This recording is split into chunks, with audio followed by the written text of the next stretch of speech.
save money, let alone a day. But I'm pretty sure I can save that day for you. Oh my god! But that's not a thing in Mexico. That's not a thing I don't think in Canada. I don't think I have many Canadian friends. Right. Maybe I do have a couple. When I was living in Barcelona, I got very close to this English couple. Mm-hmm. And they did tell me, once you move to the UK, you will learn that it's very different, like outing and planning events with your friends is very, very different. Yeah. In Barcelona, you can just, what are you doing tomorrow? What are you doing tonight? Do you call it like early in the morning? Well, not early, but you call it in the day. So like, what do you do? Should we go for drinks later? So I'll go on there, let's do it. Yeah. Whereas here, that's not a thing. 100%. At least not in my group. I have not seen that in a while. No. Not that I remember. It's none of this kind of like lastminute.com. Hey, who's open for going out tonight? No, I'm in my pajamas. Yeah. Not doing in the UK. Oh God, no, never. Firstly, I will have to commute for like an hour. Firstly, and by the time I get to my closest friend's flat, it's like, do you know what? It's just like, let's go back home. Yeah, it's not the same. Is. Yeah. So I think that one was just like, right. You know what? I think you're probably right, and I think it got a lot worse during COVID, where you had like this app where it could show you which pubs had outside space, right? Because if you got together, and I think it could be like X number of people. Yes, all those rules. All those rules. I think it went up to the nth degree where you had to figure out who were the people that you wanted to go out with. Like proper planning. You had to find the location. Yeah. You had to actually book a slot, right? You couldn't just rock up. I think so. There was so much planning involved just to go out during those relaxed periods in COVID. Yeah. And don't get me wrong, I think it's a good exercise, and I think it's good, again, it's to respect people's time. 100%. Just you can plan your day. My parents came over last year to spend my birthday with me, and it just took me back how relaxed they are and how relaxed they could be in Mexico when it comes to like going out or planning and things like that. Yeah. So it was always, my partner is just like, right, we need to leave the hotel at this time. We need to have having breakfast at this time. Right. Leave the hotel the latest at this time because we need to go to this museum. We got this. So I understand why we have to follow all of that. But if you tell that to a Mexican, this is my parents, and I'm pretty sure majority of the Latin American community was like, no. Yeah. No, I'm going to leave whenever I want to leave. Yeah. And this is a holiday. It's not like a military retreat. We have to be just like every single time of it has to be planned. But I understand why they're planning. Otherwise, we wouldn't be able to see whatever we saw. You want to make good use of your day, right? So of course. I get it because, you know, a girl like myself, I love good organization and everything. Yeah, we know that. Yes. Yeah. Okay. Okay, so I love that, especially how the blending of cultures can bring out sides of ourselves that we didn't expect. And sometimes it's those unexpected culture shocks that really stick with us.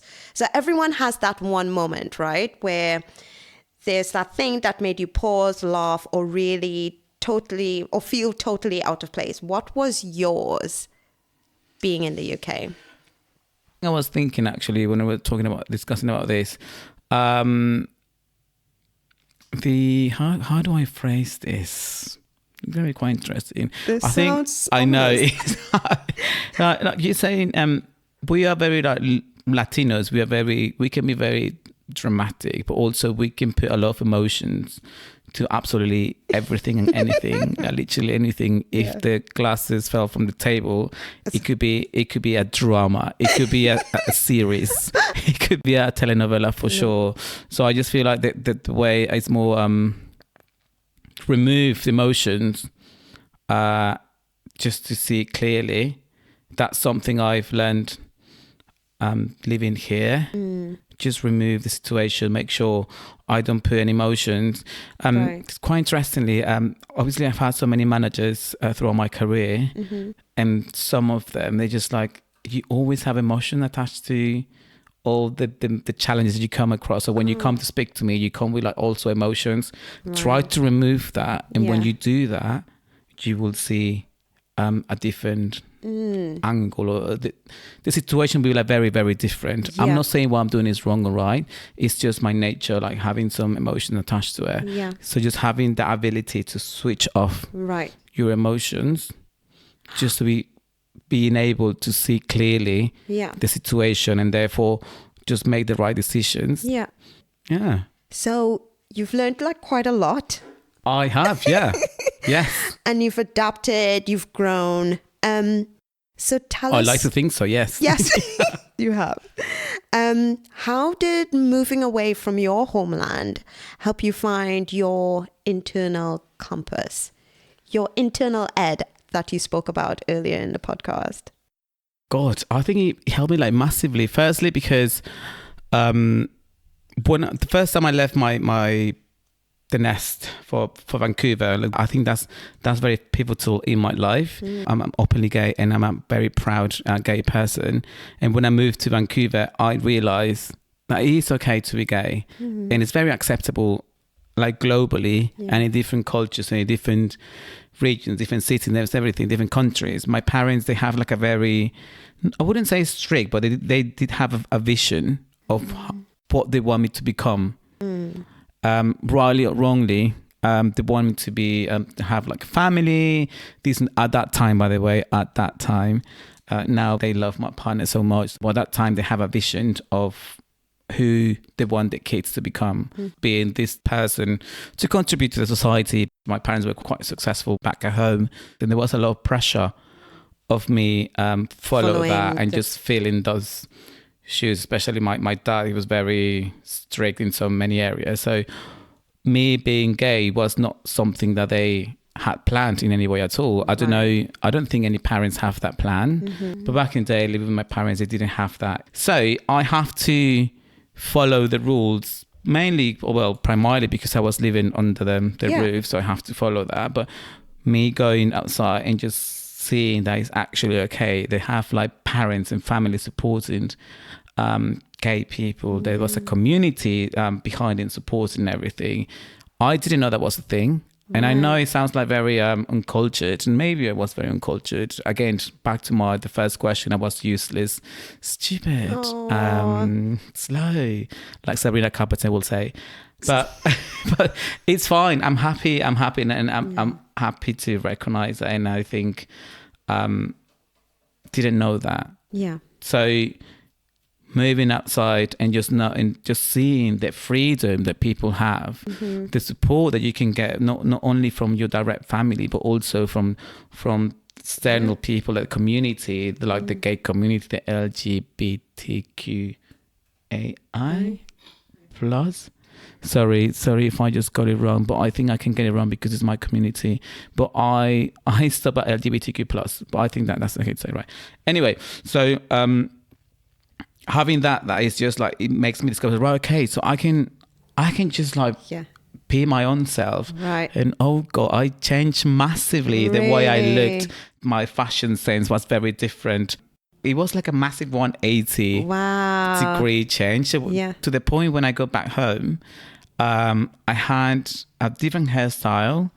I have like a fringe, it looks like an emo ed. If you can think of emo ed. Yeah. Emo ed. I know. Wow. So I have I pierce my eyebrow. Wow. I used to wear like waistcoats and t-shirts and things like that. Like, stop. I know.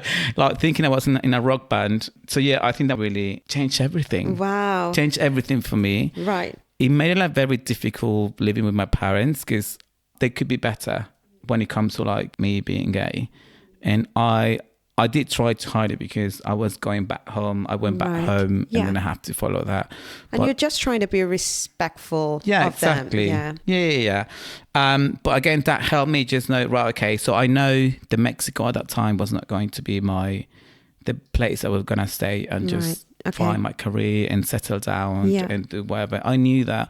Even when I was studying, I knew I was not going to stay in Mexico. I love Mexico, and I always say, yes, that's my country. Yes. I will always say I'm Mexican and I'm British, and whatever that might be, I'm always going to say that. I will never deny that.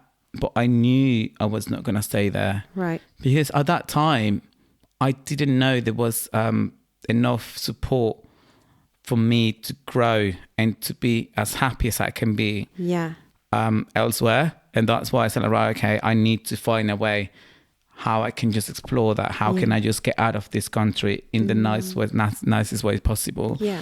And that's why every single summer after that, my parents just sent me to Toronto and Montreal. And there was like an agreement. So I sold it to my dad. I want to learn more languages. So I want to continue learning English and I want to learn French. Right. So that was the angle. So it was just me trying to do that, trying to escape. But then that was me just trying to figure out how I'm going to get outside of Mexico. Yeah. And I guess probably get closer to who you were and feeling really at peace and content with it. So it sounds as though, as much as you mentioned it as escape, I feel as though you were trying to find yourself. Yeah, correct. Yeah, I mean, escape is a bit like dramatic. Yeah. Here we go. Here we go again. I just wanted to just be myself. Yeah. Like freely. But also, because I know my parents were okay with it at that time. And also because like I said earlier, we are 2 boys and 1 girl. My brother is also gay. So for my dad, it was really hard for him to have, I have only 2 boys and both of them are gay. So there's something wrong with me. There was some of things that he was saying to himself. And I think he had like a really tough time. It was very difficult for them to navigate that. Yeah, exactly. So I guess time healed everything, and the distance also helped massively. My brother decided to move outside the home. I decided to stay, which probably wasn't the right decision. Well, it was the right decision. Otherwise, I wouldn't be here. Yeah. Now we are 100% fine. Yeah.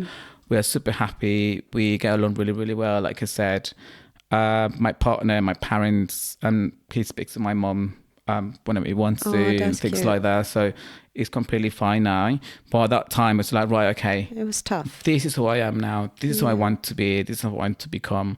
I need to find the community. I need to find a place where I can just like be myself 24/7, not just when I leave my home. Yeah. And that's why just exploring how I can actually exit Mexico. And like I said earlier, Vancouver was the first option. Vancouver, it was like a massive. That was like the game changer for you, where you got closer to who Inner Ed was. Yeah, it's just like if you can even play that song from The Greatest Showman, This Is Me. I was just like very comfortable with exploring, like expressing myself through my fashion, through my hair, through the people I was hanging out with as well. Yeah. Everything that was surrounding me was a reflection of who I was. Our stories are very different, but I saw, again, similarities with that. When I first came to the UK, I was really conscious of not wanting to be seen. I still can't believe that, by the way. Sorry about that. I know, but yeah, that was an internal conflict. But you know what? I feel as though you need to go through these challenges and these conflicts in order to get to you, the real you, right? To that sense of internal peace. I would say like my pivoting point was, this is going to sound a little bit embarrassing, but I feel as though COVID was a blessing in disguise. Obviously, I'm sure everyone would have gone through this. We all went through Zoom calls, like the number of Zoom parties that we've had.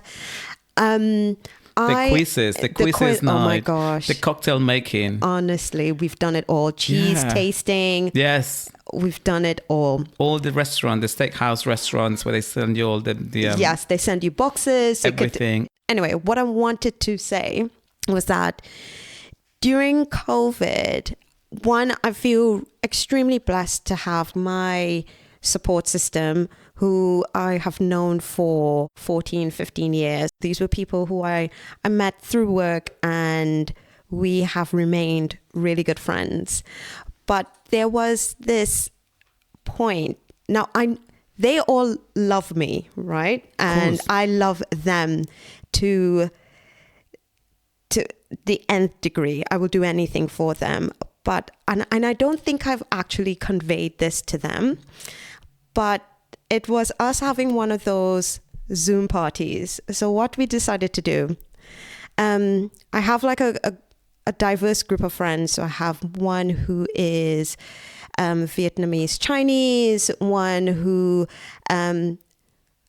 is French with an English dad but lived in Singapore. I have another friend, her background is Bajan. Obviously, I'm Trini.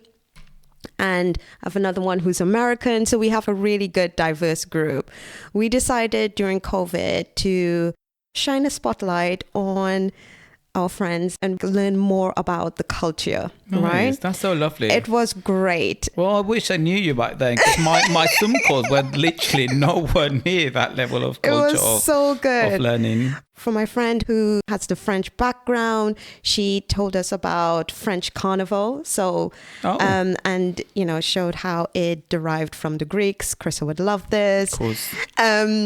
So she showcased about carnival back in France, so going back in history.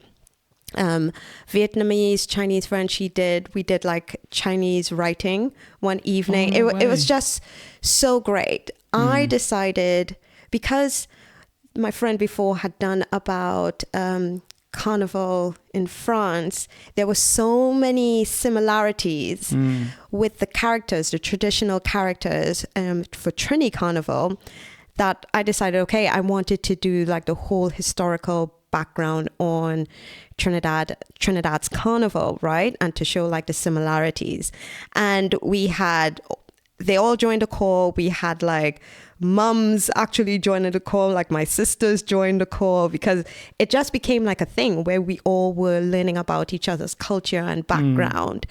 And I was just so, I know of the love that we have for each other, but I appreciated that evening in particular, really showcasing about Trinidad and the history behind carnival. And they were just eating it up.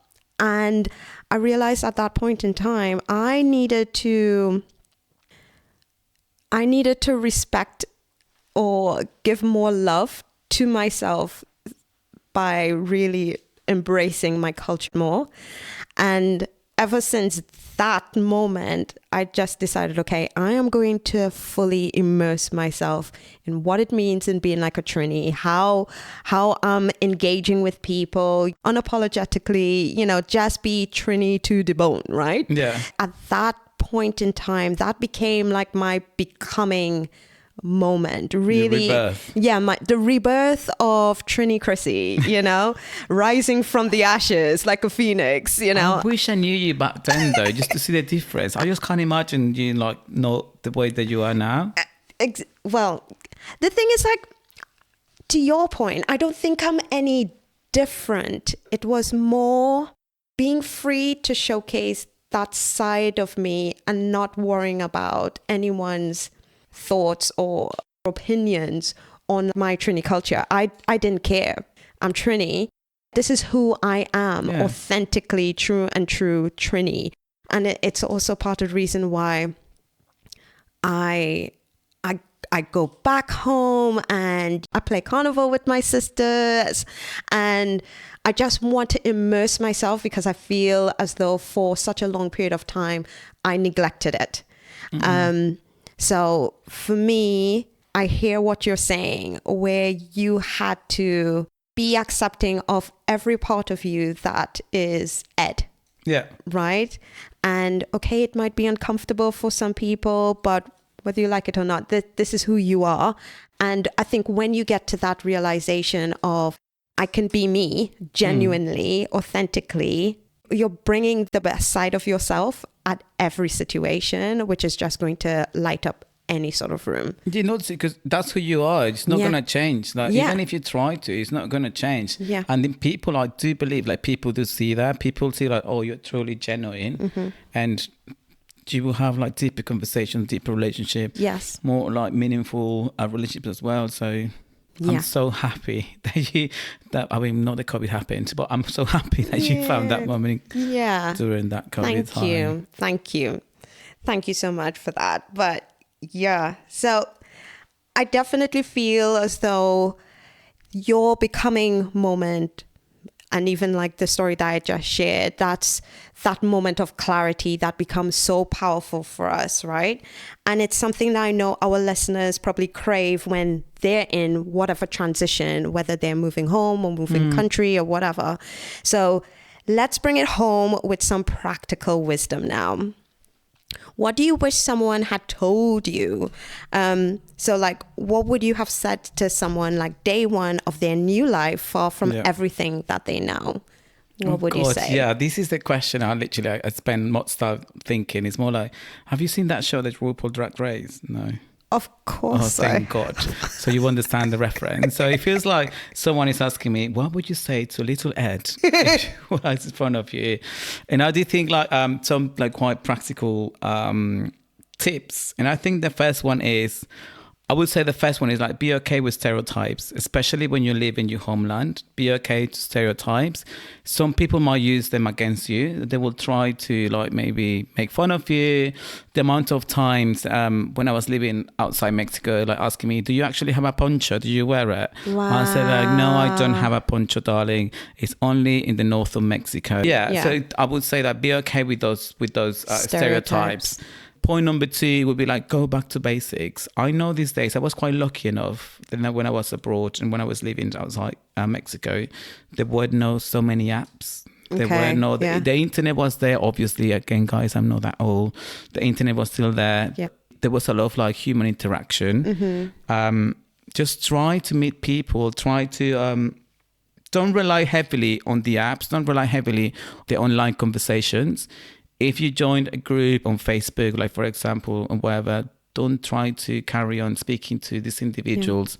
For face to face. Yeah, just face to face is better. Yeah. And it reminds me very much of the experience that you shared with us earlier, where you had like a huge support system, in-person support system. So that really helped you in navigating life, especially when you moved to Barcelona. So I completely agree. It's definitely something that you have to keep fostering, because you can. That's how you can foster, you can nurture a really deep and meaningful connections and friendship that you might be forever for the rest of your life. Yeah.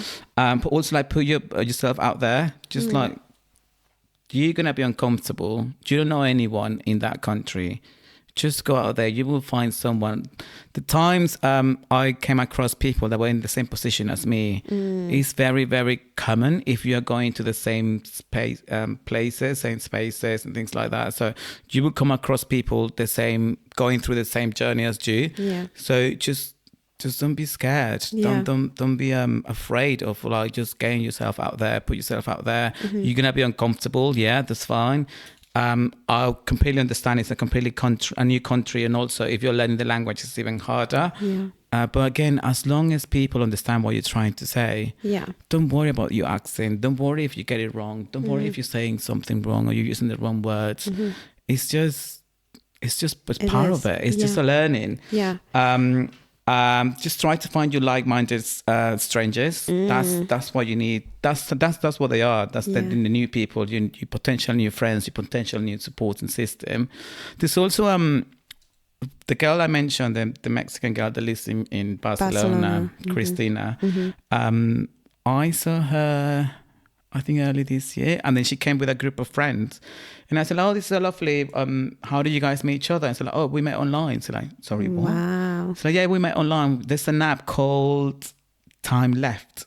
Time Left. Time Left. It's very deep. The name of the app. It's like time left for what? But anyway, the purpose of this app, or the idea, the format of this app, you sign up to this app, you answer a personality test. Okay. And then they match you with 5 different strangers. Oh, wow. And you go for dinner. It's not dating app. Yeah. It's just literally... It's just meeting strangers. Meeting like-minded strangers. Wow. And that's how these 3 girls met each other. And they're very good friends now.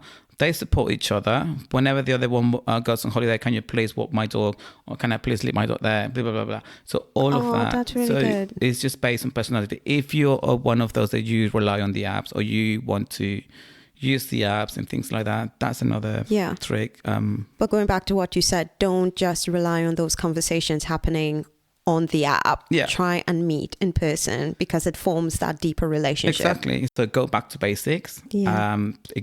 Don't rely so much on the internet. I know it's really hard these days, but try to go back to base as much as you can.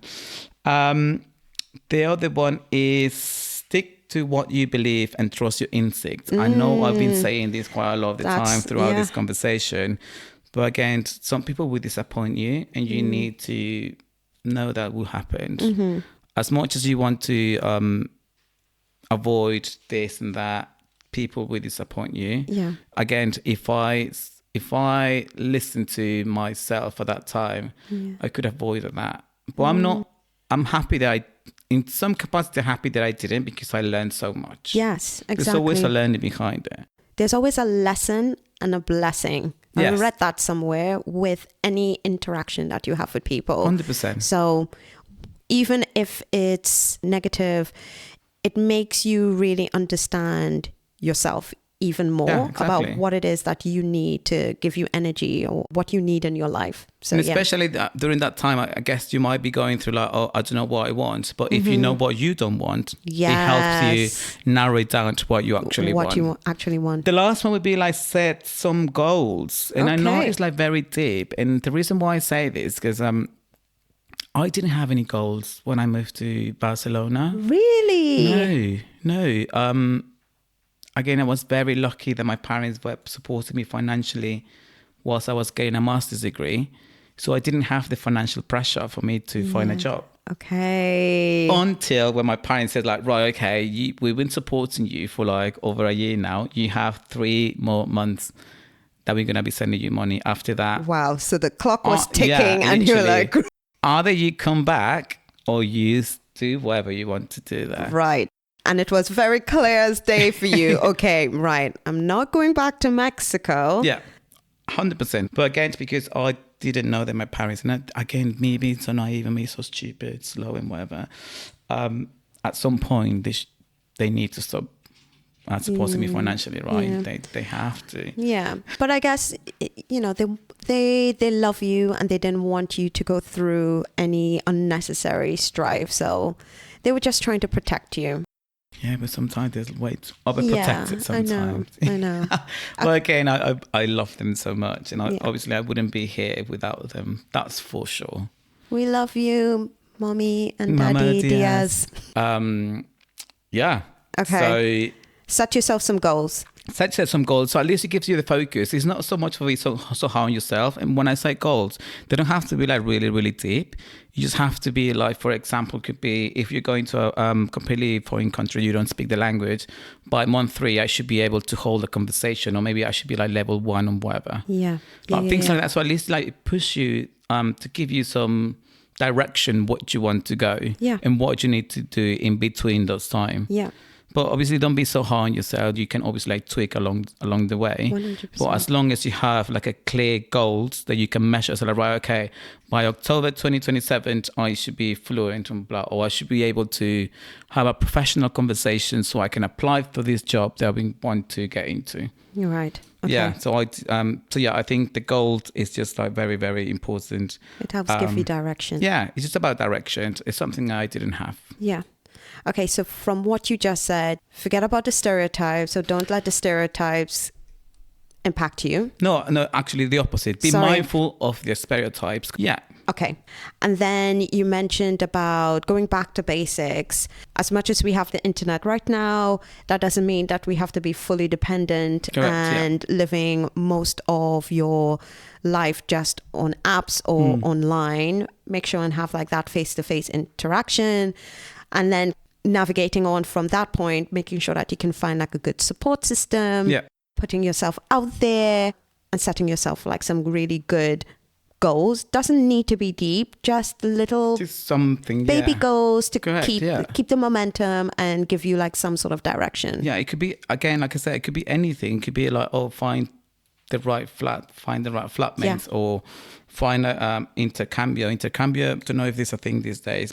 It's basically you're helping someone to learn Spanish, and then you get something back from them. Ah, okay. And And that's why the intercambio, I'm pretty sure, is like it's for exchange. So you're changing. So it's like a trade of sort, right? So you're trading services for something else. Maybe they might help you with whatever else. Oh, no. It's primarily, in my case, it was like language. So it was like, right. Because I wanted to keep my French from Montreal. Right. And I wanted to like keep that. Got it. Yes. So it's more of a language exchange. In my experience, has always been language focused. Right. What did you call it again? Intercambio, but that's maybe because it's in Spanish. But it could be like I don't think I've seen it here. Okay. I can have a look. Okay. But I guess that the app I mentioned, Time Left, is about like meeting people in person, and it's definitely available in London. Wow. Okay. I checked. He's done the research. Yeah. Wow, that was a lot of great advice. For me, having that advice from someone who's personally been through what you've been through, that hits differently. In a positive way, I mean, because you're getting like real life advice based on your experience. So thank you so much, Ed, for sharing all of your colorful experiences. All the rainbow. Honestly, it's been such a pleasure. And I can I just say, I thank you so much for my supporting system, not only here, but in Barcelona, Vancouver, everywhere I've been to. Love you girls. I can try to name you all, but you know who you are. Oh, that's cute. And I love you very much. And I think because of them, I can call the UK home. And when I go back to Mexico, I can call Mexico home as well.